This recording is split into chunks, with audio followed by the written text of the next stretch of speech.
ईश्वर की स्तुति हो। आज हम उत्पत्ति का 9वां अध्याय पढ़ेंगे।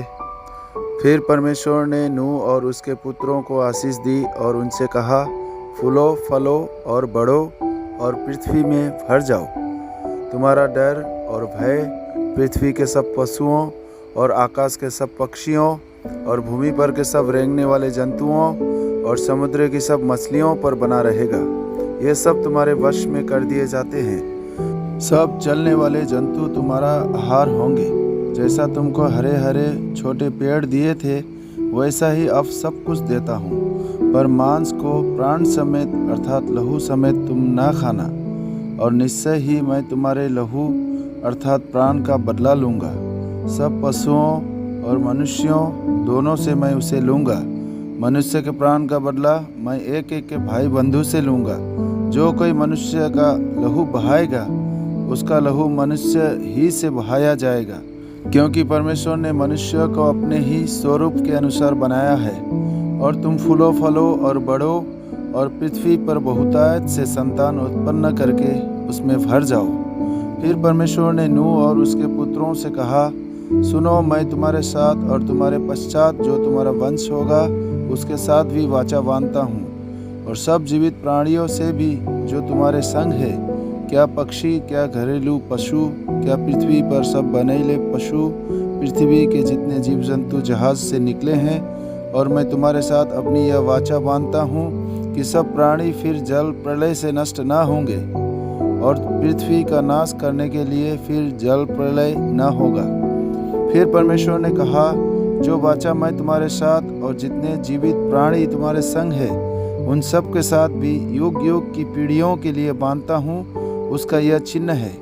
मैंने बादल में अपना धनुष रखा है, वह मेरे और पृथ्वी के बीच में वाचा का चिन्ह होगा।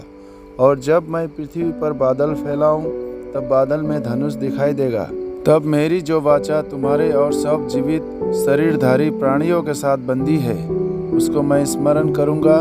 तब ऐसा जल प्रलय फिर न होगा जिससे सब प्राणियों का विनाश हो।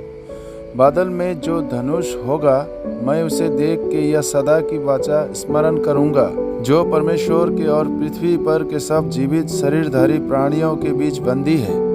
फिर परमेश्वर ने नूह से कहा, जो वाचा मैंने पृथ्वी भर के सब प्राणियों के साथ बांधी है, उसका चिन्ह यही है।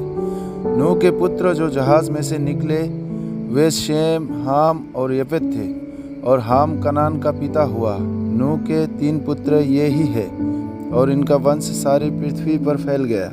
नूह किसानी करने लगा, उसने दाख की बारी लगाई, और वह दाख मधु पीकर मतवाला हुआ और अपने तंबू के भीतर नंगा हो गया। तब कनान के पिता हाम ने अपने पिता को नंगा देखा और बाहर आकर अपने दोनों भाइयों को बतला दिया। तब सेम और यपेत दोनों ने कपड़ा लेकर अपने कंधों पर रखा और पीछे की ओर उल्टा चलकर अपने पिता के नंगे तन को ढांप दिया। और वे अपना मुख पीछे किए हुए थे, इसलिए उन्होंने अपने पिता को नंगा न देखा। जब नूह का नशा उतर गया, तब उसने जान लिया कि उसके छोटे पुत्र ने उसके साथ क्या किया है। इसलिए उसने कहा, कनान शापित हो, वह अपने भाई बंधुओं के दासों का दास हो। फिर उसने कहा, शेम का पिता यहोवा धन्य है, और कनान शेम का दास हो। परमेश्वर यपेत के वंश को फैलाए, और वह सेम के तंबुओं में बसे, और कनान उसका दास हो। जल प्रलय के पश्चात नूह 350 वर्ष जीवित रहा। इस प्रकार नूह की कुल आयु 950 वर्ष की हुई। तत्पश्चात वह मर गया। Praise the Lord.